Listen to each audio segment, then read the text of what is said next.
सच्चा और भरोसेमंद साथी वो होता है जो आपकी विपरीत परिस्थितियों को समझे और आपके साथ खड़ा रहे। रूस ऐसा ही भारत का दोस्त है, साथी है। रूस ने कभी भी भारत के साथ में सौदेबाजी नहीं की और ना ही कभी ब्लैकमेलिंग का गंदा खेल खेला जैसा कि आज कुछ देश खेल रहे हैं। भारत और अमेरिका के बीच में ट्रेड डील साइन हुई। ट्रंप ने ऐलान करते हुए कहा कि भारत अब रूस से तेल नहीं खरीदेगा। इस शर्त को मानने पर भारत पर टैरिफ 50% से घटकर 18% कर दिया गया। भारत की तरफ से ट्रंप के इस दावे पर ना तो सहमति दी गई और ना ही इसका खंडन हुआ।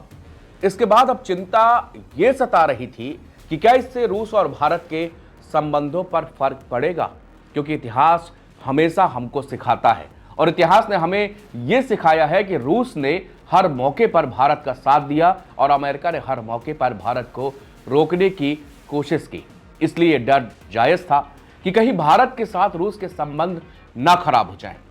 मगर रूस ने पहली बार इस डील और भारत से दोस्ती को लेकर बड़ा बयान दिया है। रूस की तरफ से कहा गया है कि भारत किसी भी देश से क्रूड ऑयल खरीदने के लिए पूरी तरह से स्वतंत्र है।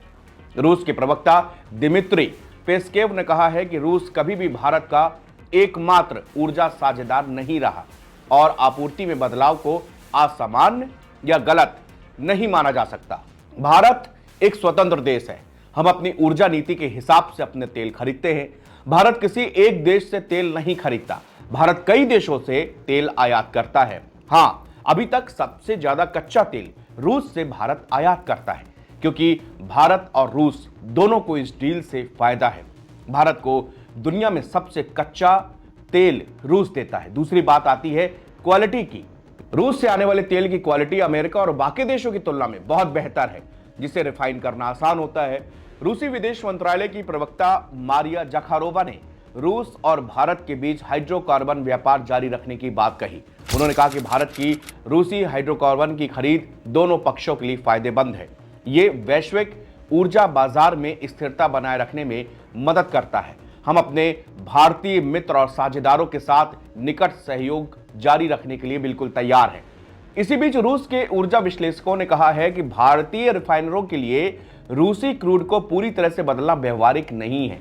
नेशनल एनर्जी सिक्योरिटी एवं विशेषज्ञ इगोर युशाकोव ने बताया कि अमेरिकी तेल ज्यादातर हल्के ग्रेड का होता है, जबकि रूस भारत को भारी और सल्फर युक्त उराल्स क्रूड सप्लाई करता है, जिसका इस्तेमाल भारतीय रिफाइनरियां कंपनी करती हैं। उन्होंने कहा कि भारत को अमेरिका तेल को अन्य ग्रेड के साथ ब्लेंड करना पड़ेगा, जिससे लागत बढ़ जाएगी। अगर लागत बढ़ेगी तो तेल के दाम ऑटोमेटिक बढ़ जाएंगे और इसका सीधा असर हम तक, आप तक पहुंचेगा। ट्रंप जिद्दी किस्म के इंसान है। वो ये नहीं समझते कि भारत को जितने तेल की आवश्यकता है वो आप पूरा ही नहीं कर सकते। दूसरी बात ये कि आप ये सोच रहे हैं कि आप वेनेजुएला से इसकी भरपाई कर पाएंगे, तो ये बहुत मुश्किल भरा है। इसमें लागत इतनी आ जाएगी कि आप सोच भी नहीं सकते। एनर्जी इंटेलिजेंस की रिपोर्ट के मुताबिक भारत में केवल रिलायंस इंडस्ट्रीज की जामनगर रिफाइनरी ही वेनेजुएला के कच्चे तेल की बड़ी मात्रा को लगातार रिफाइन करने में सक्षम है। बाकी भारतीय रिफाइन कंपनियों के लिए वेनेजुएला का तेल अब भी एक कठिन और जोखिम भरा प्रयोग बना हुआ है। रूस भारत को रोजाना 1.5 से 2 मिलियन बैरल तक तेल भेजता है। यह बहुत बड़ी मात्रा होती है। अमेरिका क्या इतनी बड़ी मात्रा में तेल आसानी से भारत को भेज सकता है? तो इसका सीधा जवाब है नहीं भेज सकता। अमेरिका के पास में इतनी क्षमता या तैयार सप्लाई चेन नहीं जो इतनी जल्दी और इतने बड़े वॉल्यूम में मैच करा पाओ। अगर भारत अचानक से रूसी तेल खरीदना पूरी तरह से बंद कर दे और अमेरिका या किसी और से तेल लेने की कोशिश करेगा, तो अमेरिका के लिए इतना ज्यादा तेल उपलब्ध कराना मुश्किल ही नहीं, नामुमकिन जैसा है।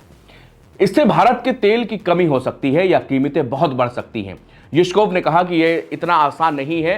ट्रंप शायद जिसको अपनी जीत दिखाने की कोशिश कर रहे हैं। युशकोव ने याद दिलाया कि 2022 में जब रूस ने यूक्रेन पर अटैक किया तो पश्चिमी देशों ने रूसी तेल खरीदना कम कर दिया या बंद कर दिया। रूस ने अपने तेल को यूरोप, अमेरिका से हटाकर भारत जैसे देशों की तरफ मोड़ दिया। इस दौरान रूस ने अपना तेल उत्पादन लगभग 10 लाख बैरल प्रतिदिन यानी कि 1 मिलियन बैरल प्रतिदिन कम कर दिया। इस वजह से वैश्विक स्तर पर तेल की सप्लाई में कमी आ गई। तेल की मांग ज्यादा हुई और सप्लाई कम होने से दुनिया भर में क्रूड ऑयल की कीमतें $120 प्रति बैरल तक पहुंची। इससे अमेरिका में पेट्रोल और डीजल की कीमतें रिकॉर्ड ऊंचाई पर पहुंची, जिससे वहां पर आम लोगों को इसका बहुत बड़ा खामियाजा भुगतना पड़ा। अब जरा आप ये सोचिए समझिए कि वेनेजुएला क्यों अभी तक यहां के जो वेनेजुएला का ऑयल है वो भारत की पूर्ति नहीं कर सकता। एनर्जी इंटेलिजेंस की रिपोर्ट के मुताबिक वेनेजुएला के कच्चे तेल की खराब गुणवत्ता के कारण वहां की सरकारी स्वामित्व वाली पेट्रोलियोस डी वेनेजुएला आमतौर पर डेटेड ब्रांड के मुकाबले डिलीवरी के आधार पर $13 से $15 प्रति बैरल की छूट पर आपूर्ति की पेशकश पहले करती रही हैं। अब ये एनर्जी इंटेलिजेंस की रिपोर्ट बताती है कि अमेरिकी प्रतिबंधों के कारण आपूर्ति बाधित होने से पहले 2015 में भारत का वेनेजुएला से आयात 4.41 लाख बैरल पहुंच गया था। इससे लगभग 3/4 रिलायंस को जाता था, जबकि बाकी नायरा एनर्जी की रिफाइनरी को मिलता था, जिसे मूल रूप की राज्य नियंत्रित रोसनेफ्ट संचालित करती है, जो कि अब प्रतिबंधों के दायरे में है। भारत हर दिन 50 लाख बैरल कच्चा तेल आयात करता है। वेनेजुएला का अभी कुल तेल उत्पादन हर दिन 8 लाख बैरल है। इनके पास तेल का भंडार भले सबसे बड़ा है, लेकिन उत्पादन महज 8 लाख बैरल ही कर पा रहे हैं। इसमें से वेनेजुएला क्यूबा, अमेरिका और चीन को भी बेचता है। अभी तो वेनेजुएला को अपना उत्पादन बढ़ाना होगा। दुनिया में तेल की सप्लाई की कोई दिक्कत नहीं है, मुद्दा कीमत का है।